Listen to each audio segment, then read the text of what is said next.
Vana veZimbabwe ukaona vanhu vachiita zvinhu zvakatinya, zvinhu zvezvakaita zvazviri izvi, maheu kuita $28,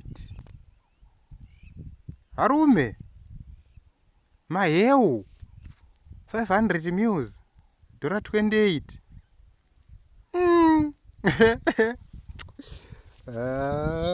Ndichadozwa hangu ndechekuti techisangana mana okay imomo, mana TM imomo.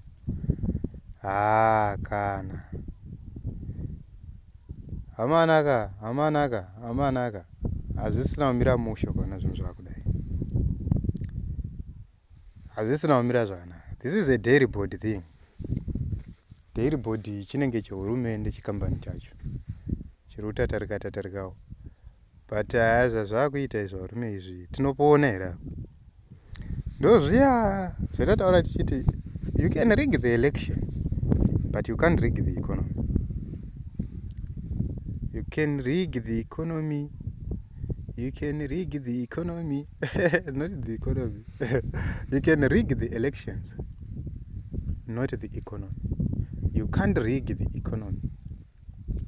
So izvi zvazvichada kutoti unoisa vana vako, izvi zvinoda kutoisa vanhu vane ruzivo kuti zvoitwa sei. Hazvichada umbimbi ndoga izvi, nokuti masapota ako anenge achingokaura haana shumashopo awo kaye kuti anzonopinda nekadhi remusangano kuti ndauyawo ndine kadhi remusangano ndaakutenga muno. Bhizinesi harizi rokuswera uchibata foni uchivhundudzira, kana kuti pese paunoenda pafoni uvhundudzira kuti vemashopu ndiri kukuva naye. Policy ndiyo inogadzirisa zvinhu, and that policy must not favor you. Policy must favor the people. Saka uyu unongori mucherechedzo wekwatiri kuenda, mana kuti kwatiri kuenda hapana ndochokwadi. Tiri kutodzokera kuya 2008.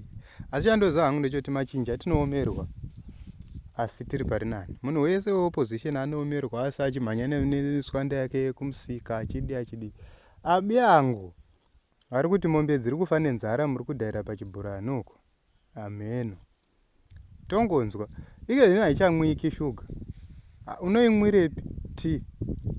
Haimwiki nemaitire waya. Hanti akatopera maelections uchaucheukwa nani? Vaya vawaimanya navo vaya vachikumwisa tea havachakumwisi.